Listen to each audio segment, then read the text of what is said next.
KPCC അധ്യക്ഷ സ്ഥാനത്ത് നിന്നും കെ സുധാകരൻ മാറും എന്നുള്ള ഒരു ചർച്ച ഇങ്ങനെ സജീവമായി നടക്കുന്നുണ്ട്. എന്തെങ്കിലും അടിസ്ഥാനം ആ ചർച്ചയ്ക്കുണ്ടോ? എന്തെങ്കിലും ഉണ്ടോ? ഞാൻ അതാ നിങ്ങളോട് ചോദിക്കുന്നു. എന്തെങ്കിലും അടിസ്ഥാനം ഉണ്ടോ? ഡൽഹി ചർച്ചയിൽ അങ്ങനെ എന്തെങ്കിലും വിഷയം ഉയർന്നു വന്നിരുന്നു? ഡൽഹി ചർച്ചയിൽ അങ്ങനെ ഒരു നിർദ്ദേശവും വന്നിട്ടില്ല.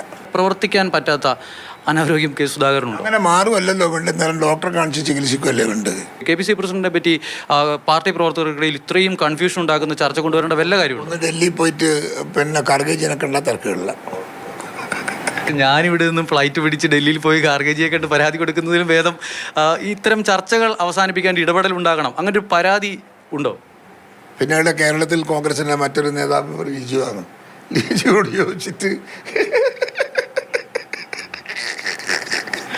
ഇനി ഇത് കണ്ടുമുട്ടുന്നു.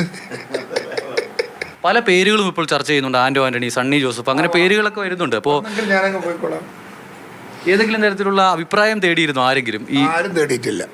ആർക്കാണ് കെ സുധാകരനെ മാറ്റണമെന്ന് ഇത്ര നിർബന്ധം? അങ്ങനെ ആരെങ്കിലും അതും അന്വേഷിച്ചാൽ നിങ്ങൾക്ക് എവിടെ കിട്ടുള്ളൂ, എനിക്ക് കിട്ടൂല. നിയമസഭാ തെരഞ്ഞെടുപ്പ് വരാൻ പോകുന്നു, തദ്ദേശ തെരഞ്ഞെടുപ്പ് നടക്കാൻ പോകുന്നു. ഈ രണ്ട് തിരഞ്ഞെടുപ്പുകളിലും കെ സുധാകരൻ തന്നെ കോൺഗ്രസിനെ നയിക്കും. അതാണോ പാർട്ടി പ്രവർത്തകർക്ക് നൽകാൻ? തീർച്ചയായിട്ടും. KPCC അധ്യക്ഷ സ്ഥാനത്തിരുന്ന് തന്നെ പാർട്ടിയെ നയിക്കും. ആണ്. എന്തായാലും കെ സുധാകരൻ വലിയ ആത്മവിശ്വാസത്തിലാണ്. ചർച്ചകൾ പലതും ഇങ്ങനെ നടക്കുമ്പോഴും KPCC അധ്യക്ഷ സ്ഥാനത്തിരുന്ന് തന്നെ വരാനിരിക്കുന്ന തിരഞ്ഞെടുപ്പുകളെ നേരിടും എന്നുള്ളതാണ് കെ സുധാകരൻ വ്യക്തമാക്കുന്നത്.